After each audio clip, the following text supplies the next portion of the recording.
Hello and welcome to the Southbound Sports Show. I'm your host, Richie Leahy, here with my co-host, Matty B. Got some big news out of Pittsburgh, Matt. Ben Roethlisberger is throwing a football once again. Looked like he was just doing some lobs, but he put it out, or Steelers put it out on Twitter or whatever. Did you see the video? I did. At first I thought it was me. A big burly man with a backwards hat and a beard. And then I realized, I'm not almost 7 feet tall. But he looked like he lost weight. I will say that. You would think that a guy, I guess he was able to work out. I was going to say maybe he wasn't able to work out, but I bet his workouts were different, mainly cardio and things like that, instead of just doing a lot of throwing and stuff. But it definitely looked like he slimmed down, and that could just be because I have seen him all bundled up on the sideline or whatever. I don't know for sure. But that made me feel a little bit better about the situation after seeing that, because for a while I thought he was going to be coming back and being not only coming off an injury, but being out of shape when he did come back. So, I don't know. What do you think? Do you think he plays this year? I think there's an outside chance that he can, that he might do it. I mean, if he's already at this point starting to throw, there's a good chance that he may come back. And I definitely think that would be a huge benefit for the Steelers.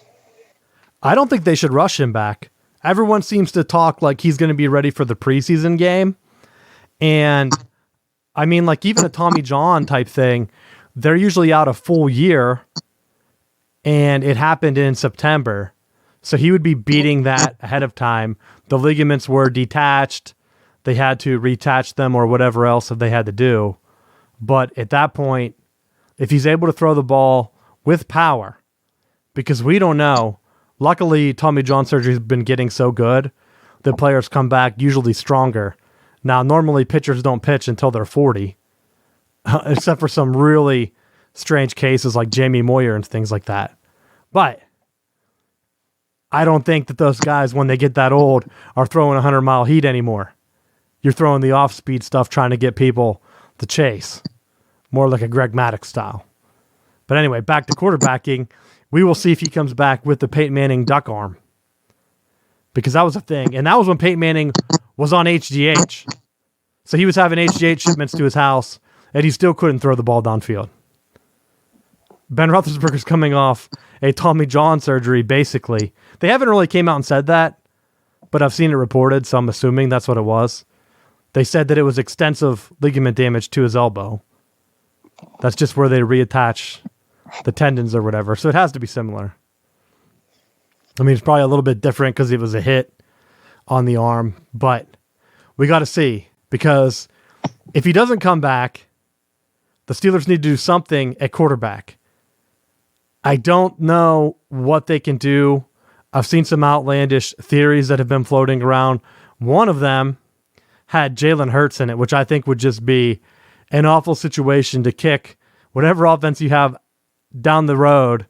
Just get rid of it, but to bring in a whole different system based on a quarterback that might not even have the tools to make it in the NFL. I think that would be crazy. That's a really good idea. Take the exact same take different quarterbacks and jam them right into the same mold that you want them. You sound just like you're ready to be an NFL GM. Matt, that's dumb. What are you doing? It's not like they were bringing in Cam Newton, who is available, by the way. No, he's not available. They're going to keep him in Carolina. Matt, they want talks. Steelers need to make moves to open up cap space. Why not? It's not like they're going to have to make moves anyway. The Panthers really want to get rid of him. Let's be honest. Well, how old's Cam Newton at this point? Is he 30? I mean, he just played at Auburn. I know he took a tour of duty before that, but he won the national championship in 2011. Is that right? Yeah, I believe so. So worst case, he's like 31. That's just a guess. 32. He has to be younger than that, I would think. I think they need to get younger. I wouldn't mind them taking a gamble. I think the same type of scenario. Here we go again. It's the same talk that we had when we were discussing Lamar Jackson. The same when we talked about Mitch Trubisky. It depends on what system you're bringing him into, and if you allow him to use some of the things, the system, the play calls, the reads that he's using at Oklahoma and that he's using and that he used when he was at Alabama, he's going to be successful. They proved that you can take some of the college concepts, and if you're willing to expand, it's going to make your team better. You look at what Mahomes was doing in Kansas City, what they just drafted Murray in Arizona, and they tailored the offense to him. They tailored the skill set of Lamar Jackson in Baltimore to make it work. It can be done. And when we get a little bit further, I'll give you another example of a team that is trying to force the same type of stuff, and it's having a really negative setback. But Matt, that's not my beef. The beef is not that they're going to change the offense. It is the fact that they are going to do what the Ravens did, and you're going to waste a whole year, if not longer, because the other quarterbacks on your roster don't fit that mold. Lamar Jackson never really took off until they got rid of Flacco. They brought in backups like RG3 and players like that. At first, they tried to run a kind of a transition offense into the new one. It didn't work. They were awful. You could even argue that this year, even though they were regular season heroes, that it didn't work out because in the playoffs, they were shut down. So is that what you want? You're going to turn into a one-trick pony? I mean, you can force the offense into a simple, what are they doing, run-pass option type stuff? It doesn't even matter if that's all you can do. You still got to be able to make the audibles, change the play, make reads, and move the ball whenever the defense makes adjustments. That's basic playoff football. They're talking about expanding the playoffs. We've talked about this. The last thing that I've read from the NFLPA is that the Players Association feels like it's coming. They're almost convinced that this 14-team playoff is going to happen. I don't know if they're also going to get 17 games, because at that point, I mean, it doesn't really matter. I think what they're starting to get is owners looking at a season like the Ravens. And that's why this is going to get pushed through. Because how many times has a team tore through the regular season, benched their players, got a bye week, and then lost? There's really no reward for that. And having the other team, like the Chiefs, they were the 2 seed, right? They still had a bye, if I'm correct. Yeah. So there was no benefit to them having a season that was nowhere near the Ravens. They still got the benefit, I mean. So they benefited with the bye week, even though their season was down and they were like close to being tied, or they might even ended the same record. I don't remember. But they were close with the Patriots, and it came down to a tiebreaker. In the new 14-team scenario, the team with the best record gets the bye. That's it. Because I think they're tired of having teams go 14-2, 15-1, and then lose in the playoffs because some other team gets hot or whatever. Now you're getting a clear cut. If you have the best record, you get the tiebreakers, you get the bye. And don't be surprised, Matt, if that bye team keeps losing, if they just say, whatever, it's going to be a 16-team playoff, and half the teams are in the playoff. Because I feel like that's where they're going. They're going to look at it and they're going to say, well, the bye week right now doesn't benefit the team with the best record. Why wouldn't they just sit their players the last couple weeks and do whatever? Because I think that's what they're trying to do here. It really doesn't benefit the Ravens. They could have benched their guys a week or two earlier. Did whatever they needed to do. Same result.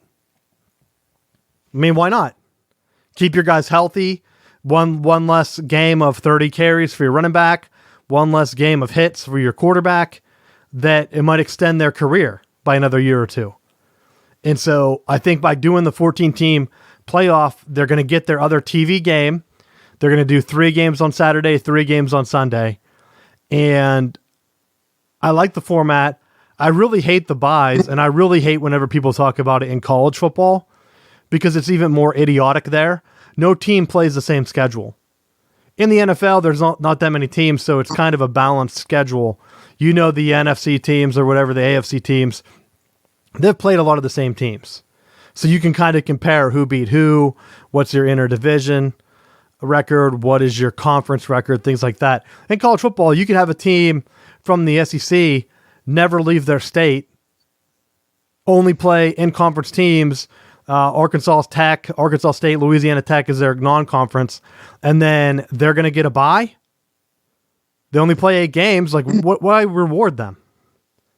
I mean, you almost saw it with Missouri and teams like that. Even when Steve Spurrier was at South Carolina, sure, they played Clemson in those crossover games, but without that game, what else were they doing?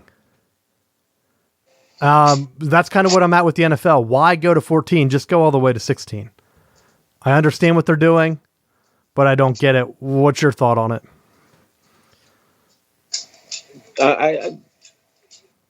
It boils down to it's a moneymaker. Knowing that you can charge extra for playoff games, knowing that people are going to tune in.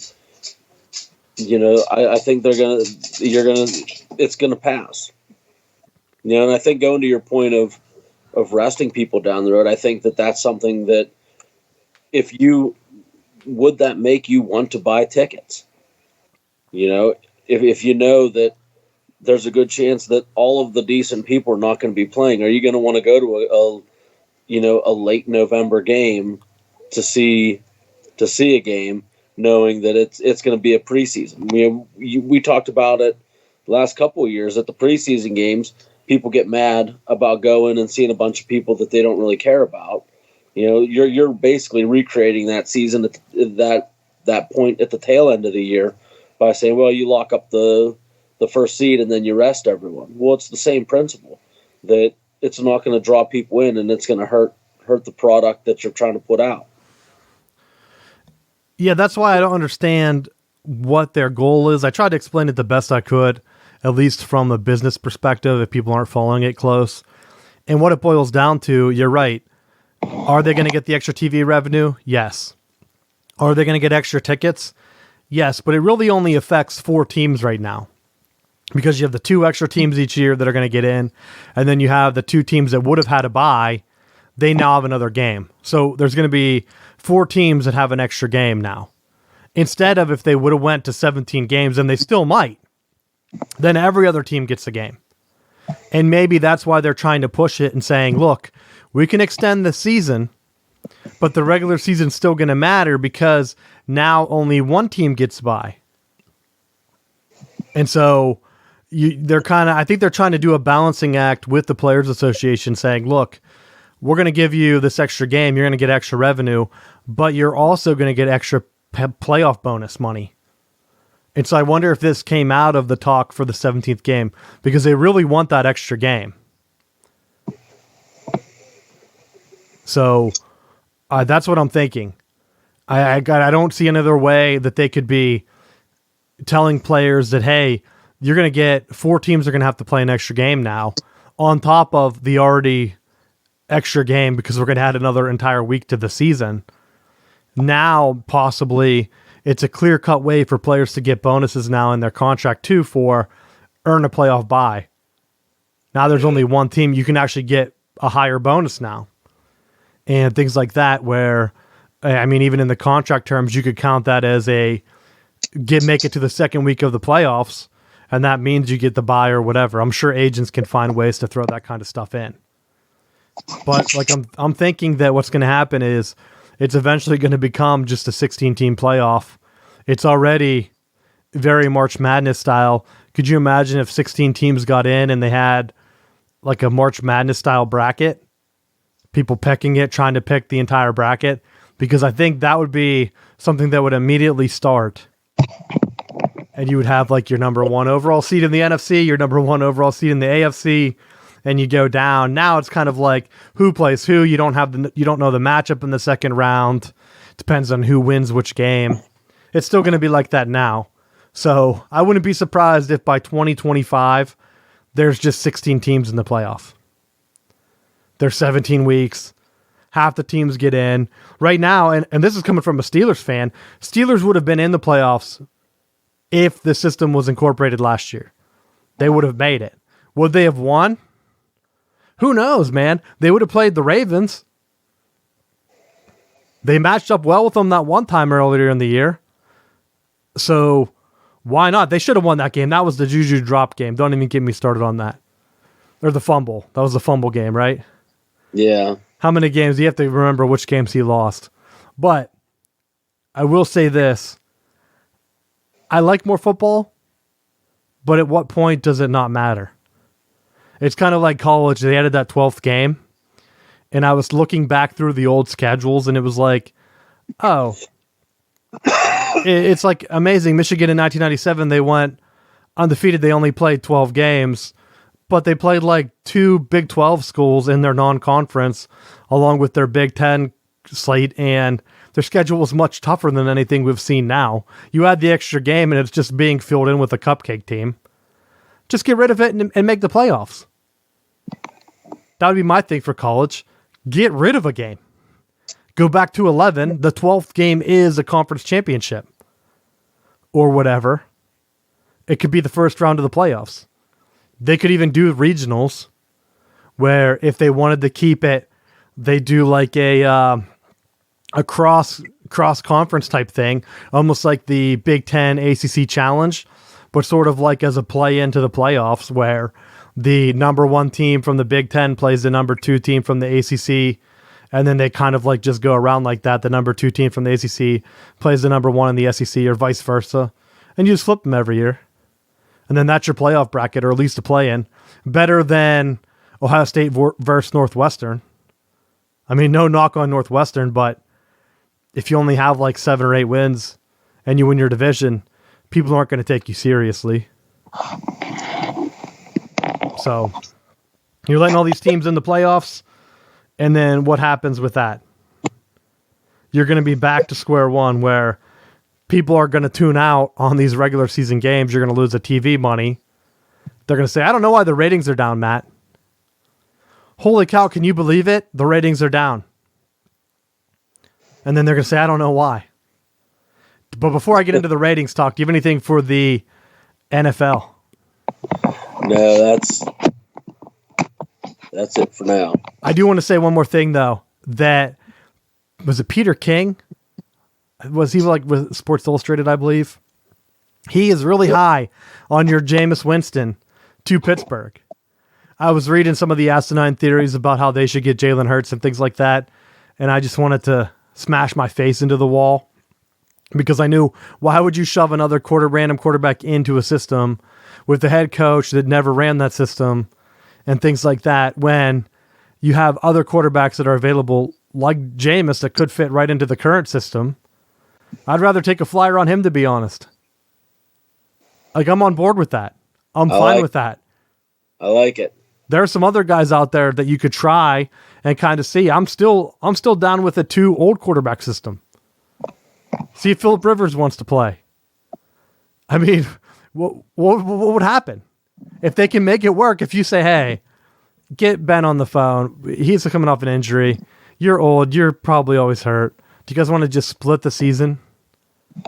Like a 2 quarterback platoon system with 2 like legends trying to win, like Phillip Rivers trying to win his first Super Bowl, and Ben Roethlisberger is just trying to make it there to win his 3rd.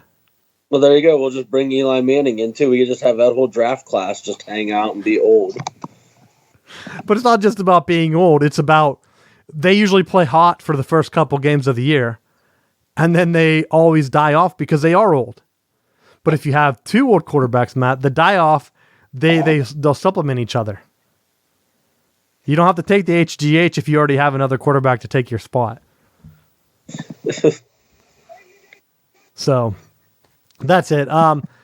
Getting into some of the combine stuff, a lot of people are just asking about the Steelers contract with Ben Roethlisberger and some of their other players. I saw they said that they would love for Bud Dupree to be a lifetime Steelers. Before we move on, Steelers player. What are your thoughts on that, Matt? Oh, that's such a tough one, because there's part of me that wants to roll the dice on him and see see him get that contract because he had a good year in this contract year. I would much rather at this point try to franchise tag him and make him earn it for another year, because the numbers on him increased, but I don't know that it's enough to warrant giving him this long-term contract, because I just don't know that the productivity's there. On the flip side of that, though, if you let him walk and he goes somewhere else, what's the plan? I mean, you don't have a first-round draft pick because of the Fitzpatrick trade. Is there going to be someone that can address that need in the third round or second round when they pick?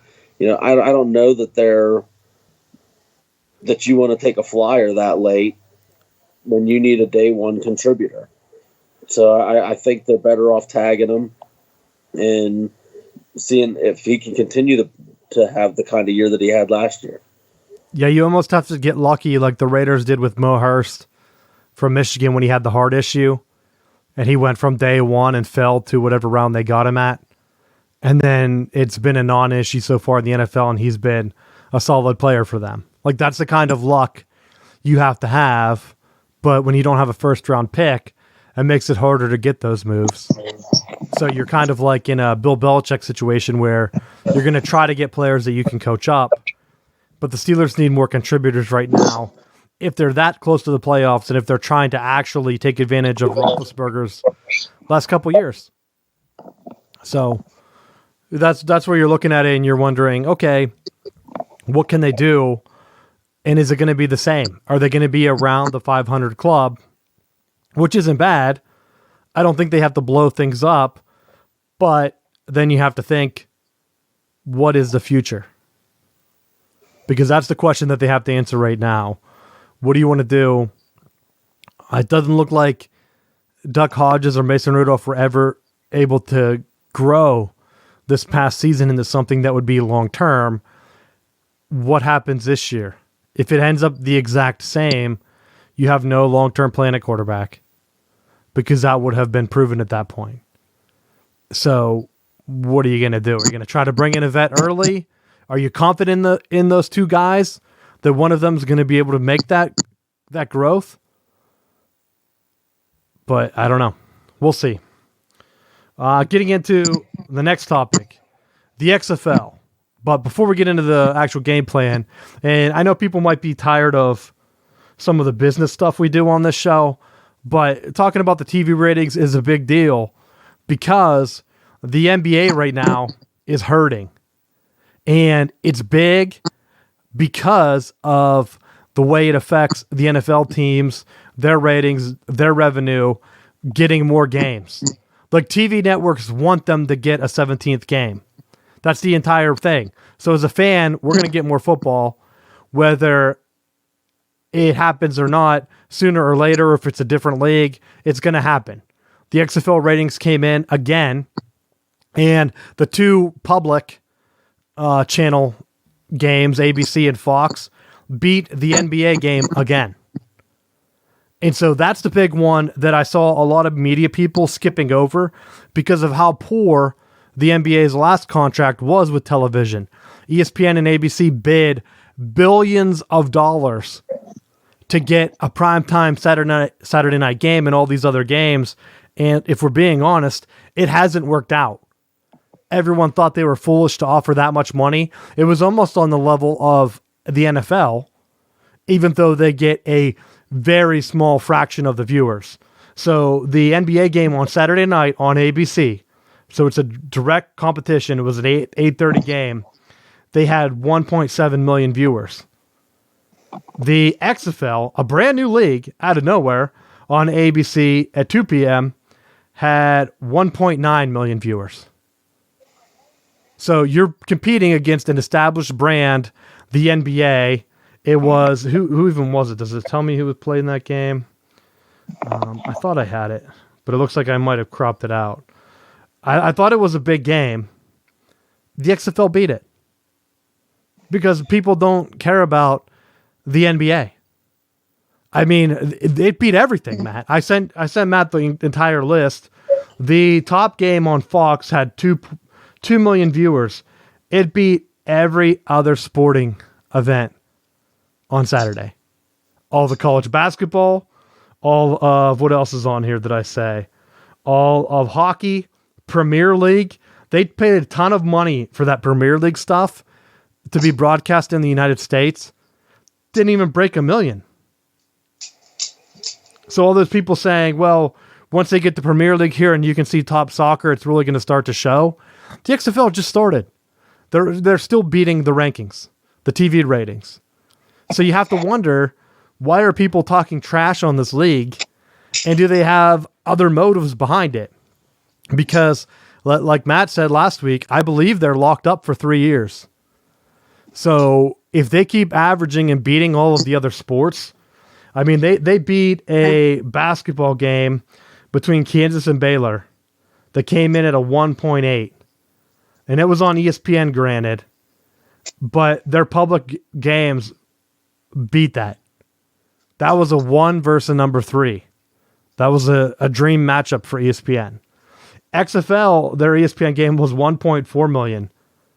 Only, 400,000 behind? A 1 versus 3 college basketball matchup, including Kansas, which is one of the blue bloods. It's unreal right now how good the ratings have been. People wanted to knock it last week whenever they had the drop off, but if you're a football fan, I'm thinking you're at the point where you can feel confident that this season is going to end. Like, they're not going to do an AAF and completely cancel the season right in the middle. So, no, it's good. I mean, what are your thoughts on it? I agree, and like we've been saying since the league, before the league even started, they were handling it from the management side the right way, and so they were making sure that they had the managerial pieces, and it's not the stuff that's so glamorous, like you pointed out, but it's the stuff that has to happen so that you can attract the talent. If you're a player that potentially is fighting for an NFL contract, you want to make sure that you have the opportunities to get on TV so that you can get your name out there. And, you're not going to do that if you're in a league that's going to fold or not cover your medical expenses. Yeah, that's a big deal moving forward, even as it's not really a development league for the NFL, but just as a league that you can see some of the players that might not have made it. I saw a lot of people talking about, they need Johnny Manziel. Like, could Johnny Manziel come in and save the league? And we talked about it last week. He couldn't even start in the AAF. So how would he coming in help anything? If anything, I thought they should have went legacy players. And I don't mean Johnny Manziel that won absolutely nothing. He won a Heisman. What team award did he win? He won nothing. You could have brought in and tried to bring in some legendary college quarterbacks that were actually winners and contributors, you know what I mean, at the pro level, to actually try to go somewhere. And maybe they didn't want to play for the lower salary or whatever. Maybe they thought that their NFL chance was done. No need. But at least you just start contacting all these players, and maybe they did. I mean, Cardell Jones is right there. I think that's a good example. Won a national championship, wasn't the top pick or anything. People were lacking on his size. I mean, what about Tim Tebow? I think they talked to him last year in the XFL, but he still had a year with the Mets. If he doesn't make a team this year, do you think he would come back to the XFL next year? I think it depends on what the money is with the Mets. Because that's a situation. Well, if they don't call him up this year, whatever, I don't think they're going to bring him back because he makes too much money. So I'm thinking that if he doesn't make it this year, which let's be honest, he's not going to. They should have called him up to the majors the first year and just threw him to the fire. I said they should have did that just for the ratings and the jersey sales and got their money back and then moved on from him. But they're letting him hang out around minor leagues. Why not? People probably wouldn't go to those games anyway. He's bringing him in. He would bring him into the XFL too. You would have to find a coach that would work with him. You know who's available? Steve Spurrier. Urban Meyer, Matt. Urban Meyer's also available. Although he might be waiting for that USC job. There's some politics last year. He would have the worst heart palpating condition to actually coach him professional. Yeah, but Steve Spurrier was having a blast last year with the AAF, even though they canned it on him. I mean, he was having fun. You could tell on the sidelines he was doing it. I wouldn't say he wasn't taking it serious, but he was joking around a good bit. It wasn't like his NFL days where it looked like he was going to die. Aged him like 100 years. So, well, that's what happens when you try to bring all your Florida players to the NFL. Well, that's true. But now he could do it in the XFL. They kind of did it in the AAF and it worked for him. But I think that's where you're going to see having a league now that's already established whenever this season's done. What quarterbacks were solid in college that aren't going to get drafted? I think you might see a guy like Shea Patterson, if we're being honest. He's the first one that came to my mind where he's at. Did they invite him to the NFL Combine? He was at the Senior Day game. I just haven't seen the accuracy from him that would make me think, oh, this guy's going to be in the NFL. Like I saw too many overthrows from him. But he should be a decently big enough name, beating Alabama at Ole Miss, playing at Michigan, that if he doesn't get picked up by an NFL roster, why not take a flyer and play in the XFL for a year? And that's where I think the XFL could continue to build its brand into next season and try to get some of these guys on a team that might not make the cut at the NFL level, even though they're going to get their shot. People are going to hear their names from the draft and say, oh, what happened to that guy? Didn't quite get drafted. He was at the Combine or whatever. And the XFL is going to be right there to scoop some of these guys up. And there's a bunch every year, even guys that get cut from the rosters. Because I liked how last year they waited until it was like after one of the NFL cut periods, and that's when they started their training camps.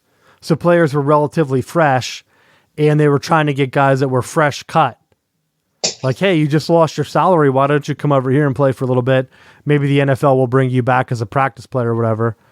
But they were trying to do the guaranteed contract so that you would have them for the year, have your chance at the NFL in the summer. So it might be something that works out the second season. So I really hope there is a second season. Absolutely. As for the games themselves, what did you see over the weekend? Well, once again, the old Houston Roughnecks, those rugged individuals, pulling out the big win, bid down to being the only undefeated team, knocking off still defeated Tampa Bay. And circling back to our earlier topic about Roethlisberger, when we were talking about Jalen Hurts, you look at what Tampa Bay is doing, and they have like this really weird quarterback system right now where they have Cornelius as their starter, who fits head coach Mark Trestman's like pro-style West Coast mentality. And he's doing horrible in it. But it's like, as Tampa Bay looks for their identity, they have Quentin Flowers. And when Quentin Flowers was in the game, they were moving the ball. They were able to score points. The game was competitive. You know, the first game on Saturday, it was a competitive ball game. And it was like Tampa just continues to be in this mode where they're fighting their identity. They have the guy that needs to win, but you go back and forth with, do you go with the running style quarterback and step into something maybe that's a little bit more uncomfortable, or do you try to just keep doing the same old thing that got you fired out of the NFL? You know, I think just like the players have an opportunity to move in, I think you're looking at coaches like Trestman that it's an audition to get himself back into the NFL and staying true to the style that got him fired is going to be the same thing that's going to keep him out. Yeah, that's what I think. That was a team we talked about week one that I said it was frustrating to watch when Flowers is clearly the guy. Like, I wouldn't even mind if McMahon just stepped in and said, yo, Come on. This is bad television whenever you're suiciding your own team out there. Like, what are you doing? It's frustrating to watch. Tampa Bay should have won that game. And it was all coaching. And then after the game, he came out and I watched that game, and his press conference at the end was, hey, we're getting really close. We almost won that one. We need to do a little bit more work. You need to do a little bit more work? Jeez, you need to start coaching a little bit better. Like, put the blame on yourself. Like, yeah, that one was on me. We should have won that game. Not, the guys tried really hard today. Well, they were like, I saw their Twitter site put up a stat that it was like, they lead the XFL in third down conversions. It's like, so you lead in third down conversions, you're not converting into wins. It's not translating. So take your analytics and fly a kite. Yeah, it's just so dumb. I watched it and I was just like, I wanted to make me smash my face off the wall. I don't know how anyone could be a Tampa Bay fan. And to be honest, I like some of their fans. They had Viper masks and headgear. That it was like almost, did they buy that? Did they make it somehow? I was impressed. It's easy to be a Vipers fan because it looks exactly like the Mark Trestman Tampa Bay team. So it's like watching it's like you get to continue your nightmare. That's probably true. Because it's like, yeah, I have this guy from Florida. Wasn't Flowers the big signee by them too? I think. Where is he from? He's from South Florida. South Florida, yeah, that's what I thought. I thought that was the guy where they brought him in to try to get fans to the Vipers, and now they're kind of like, yeah, we're not going to play you though. You're the Tim Tebow for this team. You come in to get fans hyped up, but then we're going to pull back the reins and say, yeah, come on, we don't want to win some playoff games here. I know that's right. So let's calm down. But I watched that game. I watched the second game. It wasn't as good. The Tampa Bay game was the best game. And then unfortunately I traveled. I didn't get to watch my DC guys play. I saw they got romped. So don't worry, you didn't miss much. I'm going to have to chalk that up to the fact that I wasn't there to cheer them on. My fandom, Matt, means a ton. Because when I was watching, undefeated. With the game I didn't get to watch, they got killed. So don't worry. I'll be making my point to watch the rest of the season. They'll go 9-1 and win the championship. Well, they're going to be playing this Tampa team soon, so they're going to end up just hit the skids.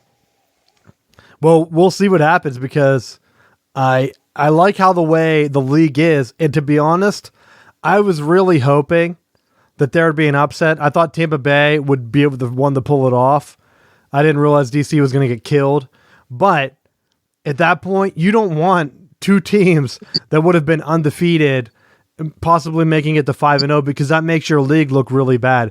You want a bunch of teams that have about the same record. A bunch of 2-1, 1-2 teams if you're trying to keep interest and get people in the seats. Because after a while, and I don't know if the games are already locked in on the networks or not, if they do like flex scheduling like the NFL, but after a while you can put your biggest matchups on the Saturday game.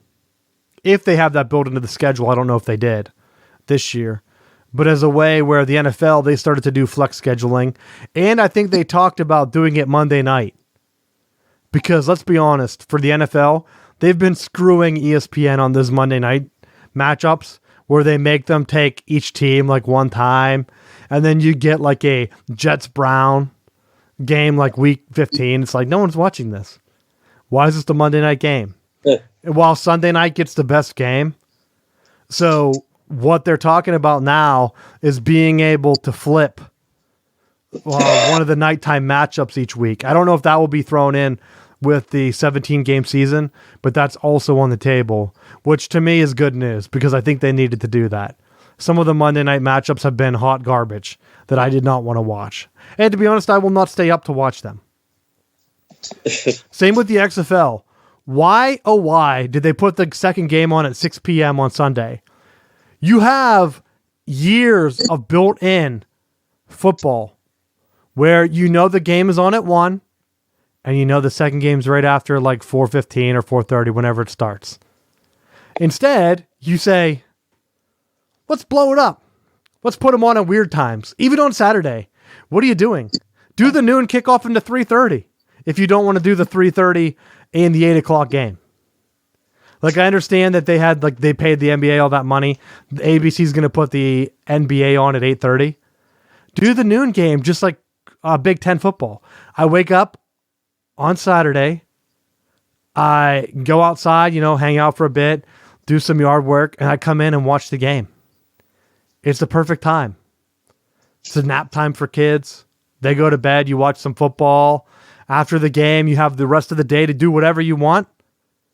It's like 3:30. You can go out on the town. You can go out bar hopping, whatever you wanted to do at night. If they did that for the XFL, perfect. I know what they're trying to do. They're trying to squeeze it in so people that are going out to eat, they can catch the dinner game, the 5 o'clock game or whatever on Saturday. And then on Sunday, they have an idiotic 6 p.m. game. I know that's the Super Bowl time slot. That's the only NFL game that's on that time slot, except for maybe the championship game. But it doesn't make sense to me. I don't know why they did that and why they tried to shove teams into that, but I think that's the reason why, besides being on Fox Sports 1 and ESPN on Sunday, the ratings are worse for those games. I don't know. Anything else you had on the XFL? No, I thought overall it was another good week of football, and I think they're heading in the right direction with this league. It's definitely giving us something more to talk about, even though we're looking just at TV ratings right now. Next week, we'll be able to break down some stats of things because at this point, it's hard to have any data with the league being so new. I got some stats that I sent Matt on the 2-point conversions. I didn't update him for this week because I was traveling. Like I said, I didn't even get to watch all the games, but it's just the fact that you have teams that are looking at different plays, like the 2-point conversions here, but they don't have enough data historically to know what to do. So for the first 2 weeks, I only have data for the first 2 weeks, there were 23 attempts at 1 point, which is from the 2-yard line. Dom. They made it 6 times. So 6 out of 23.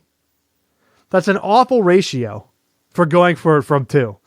If you went from the 5-yard line, like I said right at the beginning, just looking at the stats and how I know the playbook works, going from the 5-yard line for 2 points is way better. Guess what? They had 5 makes out of 14 attempts. And that counted one that was supposedly a 3-point play, but there was a penalty, so they moved it up to the 5-yard line. I'm looking strictly at the 5-yard line extra point plays. 5 out of 14. Way better percentage. Go for 2, coaches. Go for 2. 3-point, there was only 1 attempt that was actually from the 10-yard line, and they were 0 for 1. They did make the 3-point play that was moved up to the 5-yard line. But the 5-yard line is the play. From 2 yards, you don't have the full passing route.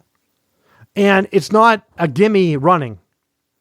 So you can't really do a lot of stuff. From the 5-yard line, you can do delayed handoffs and things like that you couldn't do from the 2 because you're not giving them time for the linebackers to get into their drops. So boom, go with the 5-yard play.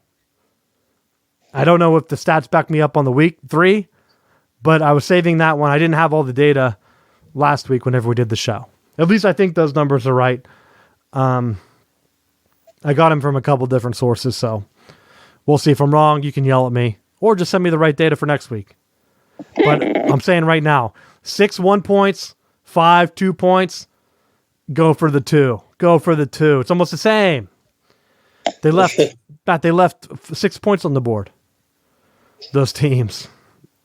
That's all I have for the XFL. You have anything else? No. All right, let's get in the high tempo. I had some things on here that I put on here. Do you have anything, though, that you wanted to bring in? The one thing that I saw was Cleveland Brown players, Quan Bray and Greg Robinson, got arrested with 157 pounds of marijuana. So they're facing roughly 20 years in jail, I do believe.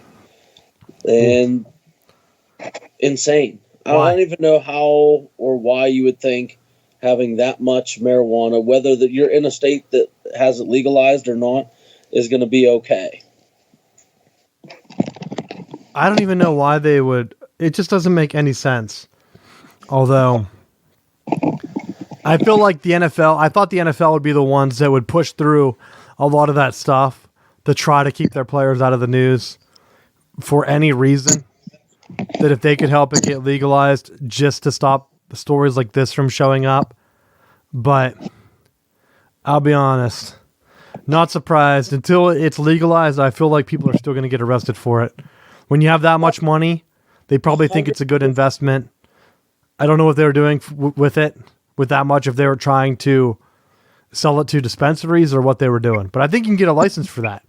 Because on the flip side, I'm pretty sure the Mitch McGary, the old Michigan basketball player that got suspended from Michigan, not even from the university, but from the NCAA because he failed his drug test, is starting his own weed company, Matt. Good for him. Where he's going to be taking advantage and getting a legal thing. At least I saw that. I don't know if it went through or if that was just the initial story. Is his own likeness. Yeah, he went to the NBA, played for the Thunder for a bit, had some drug issues there, and he's now going to take advantage of it, try to become a businessman.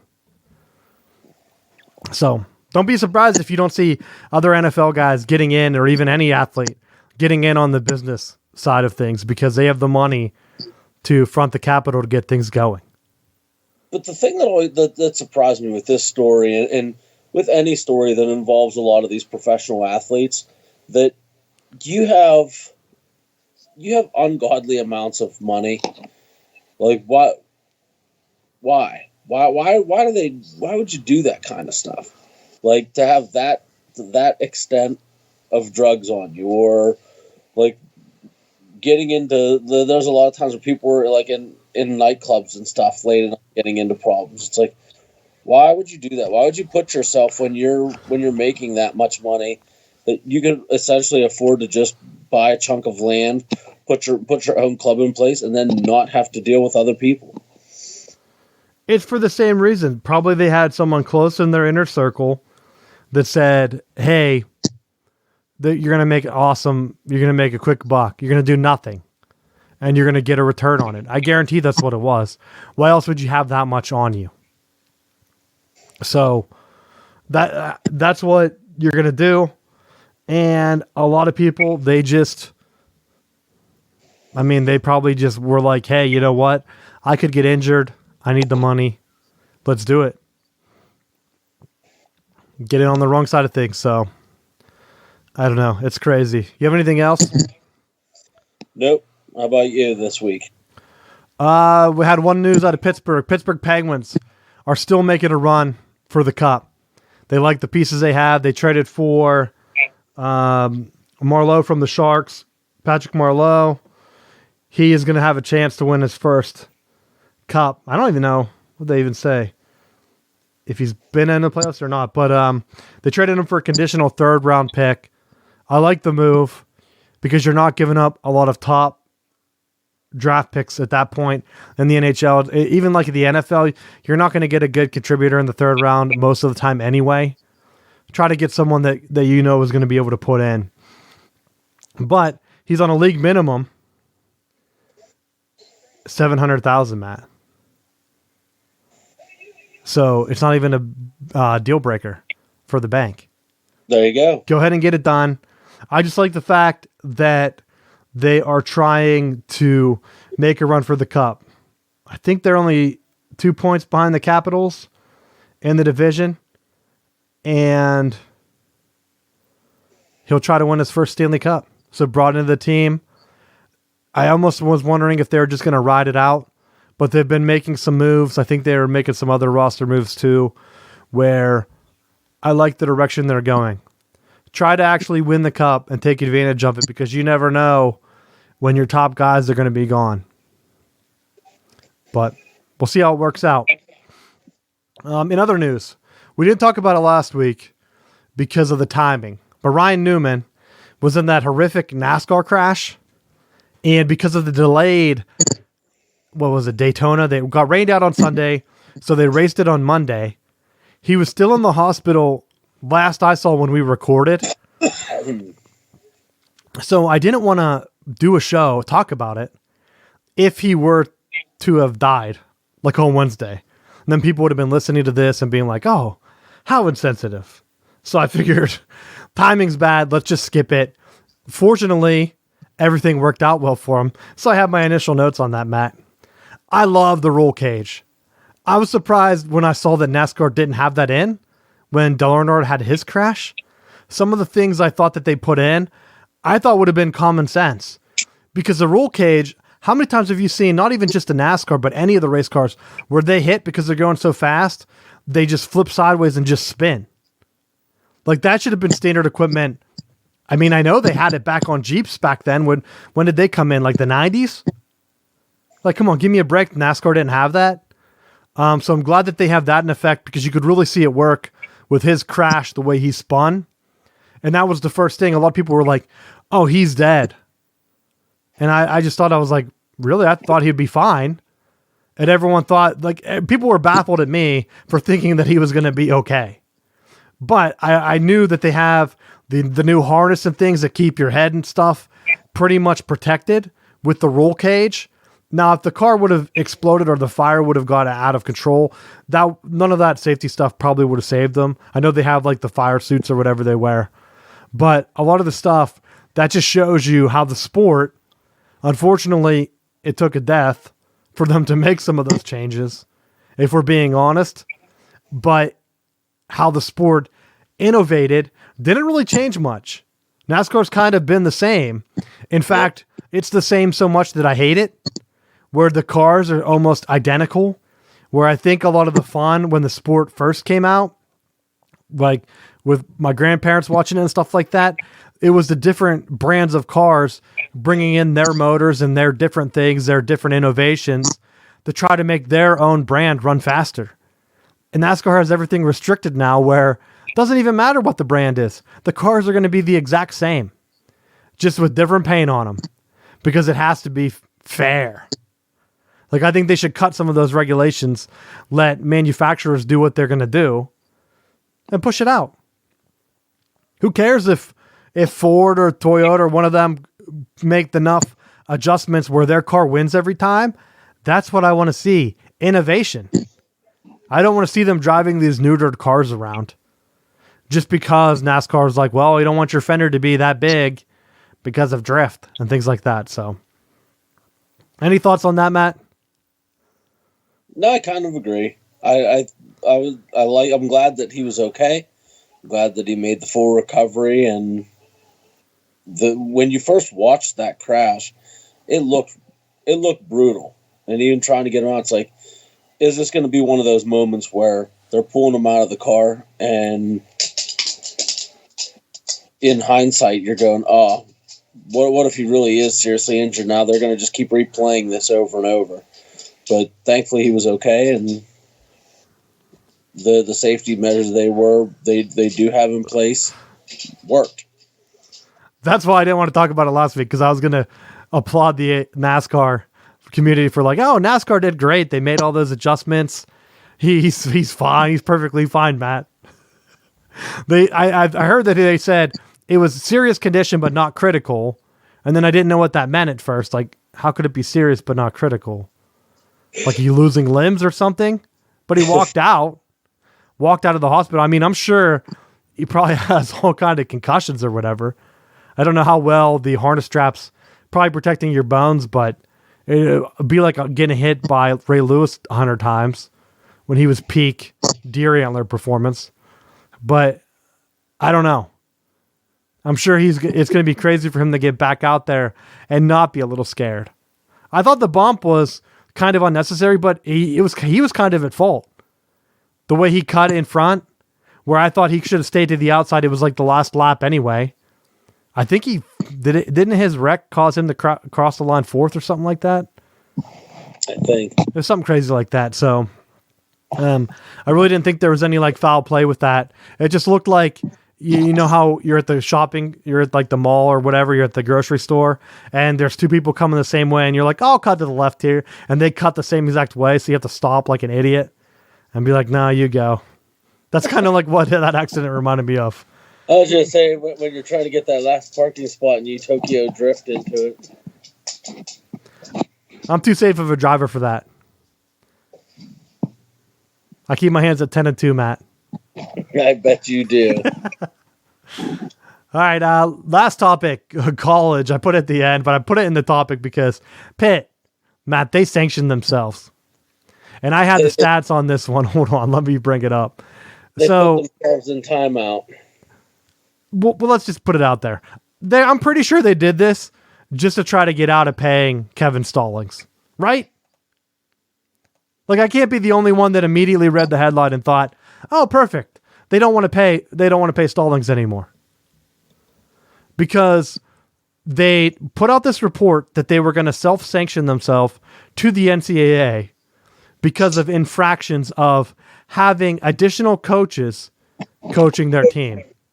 But Matt, we can do a direct comparison because guess who else had that same exact allegation against them? Michigan State. You know what D'Antonio did, Matt? He went to the federal whatever and basically perjured himself by denying the entire thing. Pictures came out. We talked about it last week. Picture was there of that coach recruiting, doing other things, whatever was there. Pitt, on the other hand, said, "You know what? We have sources telling us that these coaches were there. They had a system or something where they would do like a bat signal, they'd put it up, and then those coaches would know to back up because someone was coming in from compliance." But I thought, really? They weren't even that good. Pitt wasn't winning. Stallings didn't get fired because they were winning games, Matt. And I don't even care. Why did you do this? It doesn't make any sense. Now, they're relatively minor penalties. We'll say that. They lost, what did they say? Pat Narduzzi has to sit out 2 days of summer camp. Why? What? Why? Doesn't make any sense. Then the team loses. If you sanction yourself, then NCAA is like, all right, good. But Matt, you don't have to sanction yourself at all. Look at Kansas basketball. They were named in the FBI thing. Bill Self. Did he sanction himself? No. Does he care? No. Are they ranked number 1? Yes. That's all they have to do. Just deny it. I was like, oh, that wasn't me. I mean, look at the list of teams. I brought up the scandal because Pitt wasn't named. I had to double check. You have Arizona, Auburn. Auburn did a big oopsie. They didn't care. Bruce Pearl, no big deal. He's still there. Louisville, they had their own other thing going on, though. Miami, no big deal with Miami. Oklahoma State, South Carolina, Alabama, USC. That's just the first wave, Matt. Alabama, you think that Alabama is self-sanctioning themselves? No chance. I thought they self-reported some changes. Matt, they always do little things like, yo, we gave our guy a high five. I gave him a cookie that had an A on it for Alabama. Roll Tide. They're not like self-reporting like, yeah, I gave him a Lexus. Yeah, no, we brought in Charlie Strong, Matt, because he's a big disciplinarian. Don't you remember? I do remember. He's going to be the next big thing. That's what they reported. Then you have Arizona still playing. NC State still playing. Seton Hall, LSU. LSU, Matt, has a top 10 recruiting class after they were named here, after they won a national championship in football. No penalty for them at all. Maryland, top 10. Kentucky, I think they're in the top 10. I mean, like, you can go through the rest of this list and just wonder, Michigan State's on here. Like, what happened to all those other teams? Michigan State even made a mockery out of the NCAA by saying, we're not going to do any penalty. We're going to have Miles Bridges come out and pay us the money back we gave him so that he can play in the tournament. Do you remember that last year? I do. He came out, paid the money back, said, oh, I didn't know you guys weren't supposed to be buying me stuff, or whatever he said. And then, fine. They're like, okay, got it. All Pitt had to do was say, yo, you know what? We'll answer whenever your FBI investigation's done. Because why not? I don't understand why teams don't do that. Hey, didn't you just send a notice of allegations to all these other schools? Yeah, we'll talk to you after you're done with that investigation. We don't want to put too much on your plate. Instead, Pitt's like, burn it down. Narduzzi, done. Next guy. Yeah, because those 2 days that he's not there at camp's really going to move the needle. That's why I'm saying, Matt, they did it so that they could save $9 million. I think that's what they owed Stallings. They kept, in the entire report, they kept saying, former basketball coach. You know who it was? You know who it was. They just didn't want to name him because they knew that the money, they needed that money. They need to save it. So, yeah, but to get more on-the-field coaches. No, so they can have buses to transport their fans to Heinz Field, Matt, for their games. You need 2 buses for that. Just twist that dagger. I just don't even know. I just don't even know. I have no words for this. The head coaches, Pat Narduzzi, and an unnamed basketball coach, which everyone knows was Kevin Stallings, they allowed non-staff members to perform coaching duties. That was like the entire thing. It didn't make any sense. They're not recruiting anymore. Like, they're losing recruiting stuff. They're getting fined a couple $1,000. And that was a team, Matt, that didn't win an ACC game. Like, I think they went 0 for that year. Yuck. But they also gave him a show cause penalty, which I think was the big win. That's what they wanted. Pitt wanted that so that then they could probably get out of paying him the remainder. Because it's not like he comes back and they're like, hey, we're firing you. Here's your $9 million check. They probably had it worked out, whatever the contract deals were. So they probably gave him a piece here, and then they just stopped. It's the same exact thing that happened with Mike Leach, except Mike Leach said, hey, I didn't get hit with any sanctions. Texas Tech still hasn't paid him, and they should pay him. But he's going to have to just fight it in court, probably lose out on millions of dollars and whatever to get his money. Stallings now, they can just very easily say, look, we're not paying you. You got us sanctions. So, look, just as people know, the NCAA is a committee that helps the schools, so they're doing the thing that they want to do to help each member. The schools are going to help themselves. That's why you're not going to see any NCAA penalties for basketball, and that's why you're going to see teams continue to blatantly cheat. Let's be honest. Why would they change, Matt? What has Kansas done? They were paying players. They were named the most. Bill Self's still there. They're ranked number 1. Did they lose any recruiting stuff? Nah. So who cares? Drive the AD car. Do whatever you want to do. That's my new motto, Matt. No one cares about the NCAA. And teams that do this, they have to have their own motives, because otherwise you would just not say anything. Are you sure that was me? That'd be the new response. Pitt should call me up next time. If this was an accident and Pitt didn't know what they were doing, call me up. We can work out a deal. I can help you solve all these NCAA problems. I can write the playbook for you. We'll bring back the Dan Marino teams of old. People will be like, wow, Pitt's really good now. The NCAA won't even know what hit them. Anything else you have? There was one other thing that I thought was kind of big this week. Alabama's strength coach, Cochran, is now going to Georgia.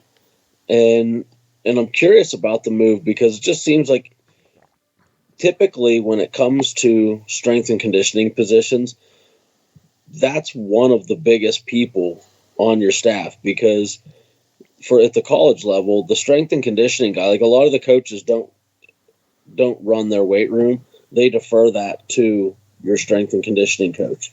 So like when you see, like Norvell brought his guy with him to Florida State, typically coaches, when they go places, they bring their strength guy with them, because they understand what the coach's program's about, how they want their athletes to be prepared.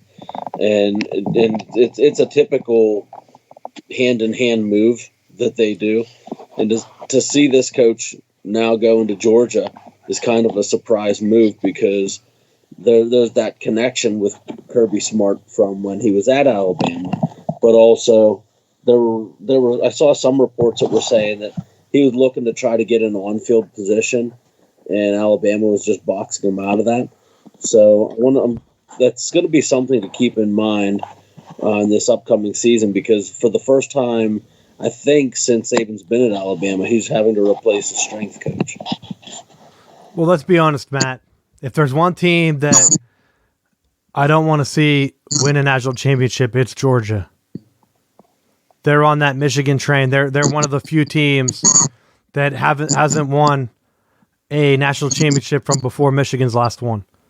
They're a bigger choker right now. So we don't need other chokers winning championships. Penn State's on that list.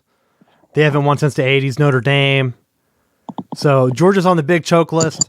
I don't like that they keep getting all these Alabama coaches, but I really hope it doesn't work out for them. That's my comment on that. Fair enough. If I see Herschel Walker holding up that national championship trophy, I'll be having heart palpitations. So, I mean, you can keep hiring coaches. It's not going to work out. That's the one thing. Well, I guess I might be wrong, but like Dabo, he built his culture.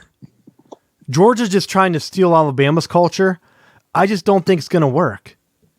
I mean, if they would wait till Nick Saban left, now that I'm done joking, I think that like if they waited till he left, it's going to be really hard to sell recruits and all this other thing on a culture that you don't have. Like Alabama built the culture. Now they're able to show the results of it, national championships, draft picks, all this stuff. Or Georgia right now, what are you showing? Like SEC losses? Championship losses? I mean, that's basically what Michigan's showing right now. Like, yeah, look at all these times we lost to Ohio State. Like, what are you going to sell recruits on? That's what I don't understand. At some point, you have to break through and push through it enough. You have to try different things. You can't come in running your base stuff all the time. You have to go into the game showing some wrinkles, and whenever you don't do that, you're just the same old. You're going to lose. Everyone knows you're going to lose. I mean, Clemson was able to break through it. It took them a long time, but Clemsoning was a thing. They were the gold standard, Matt. And we need to bring that back, too, by the way. Wait, it's going to be impossible. Clemsoning was a thing. Now it's Georgia-ing. Let's be honest. Around the same time frame, Clemson's last championship was what? 1981. Georgia's was like 1982 or something like that. I could be wrong on the years, but they're very similar in the choking. So right now, Georgia's a gold standard. We don't want them to win. Clemson's already won a couple times. It's not like they had a one-year fluke. So, Pitt's on that list. I just don't feel threatened by them. Especially because I got the good news that their coach will be missing 2 days of practice. So dumb. Why would you even report yourself? That'd be like going to the courthouse and being like, yeah, I ran that red light. And they were like, what red light? Trust me, I did it. What's the fine for that? Oh, well, since you came in, we're going to have to put points on your license. And you'd be like, what? Why? Or, yeah, I passed out a school bus. They're like, oh, that's mandatory, a day in jail. It's like, what? Why did you even come in here in the first place? I don't even know if that's a thing, but that's my end. You have anything else for the final bell? Nope, just check out southboundsports.com. We got some good stuff coming, being put together.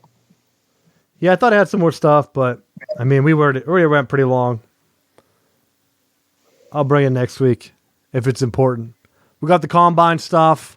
That'll be good. They had Joe Burrow, his hand was 9 inches or something like that. They didn't tell me if that was good or not. They just reported it, Matt. They didn't say, like, here's a list of hand sizes from other quarterbacks. Nothing. They just said 9 inches. Like that was supposed to mean something to me. Well, he tweeted out, well, I guess I should just contemplate retiring since the ball's not going to fit in my hand. Is that what he said? Yeah. He also announced that he would play for the Bengals. Since when is that a thing? Like, how privileged do you have to be? Like, that's a pure Eli Manning move. Like, do not draft me. Do not draft me. Well, he said that he had leverage, and then they're like, Actually, we're going to draft you regardless of what you say. So Tiny hands. it's like, dang it. Everyone found out. They found my flaw. I had these giant gloves I was wearing. I thought they'd never notice. So, I don't know. We'll see more of that hard-hitting stuff that the NFL's breaking out there. Hand sizes, 40 times, it don't matter. Things like that. But we'll be bringing that to you. So check it out. Southbound Sports. Watch the XFL. We'll be hitting on that next week. Hopefully get into some stats and actually a little bit of the team stuff since we'll be more familiar with them almost halfway through the year. So thanks for listening, and we will see you next week.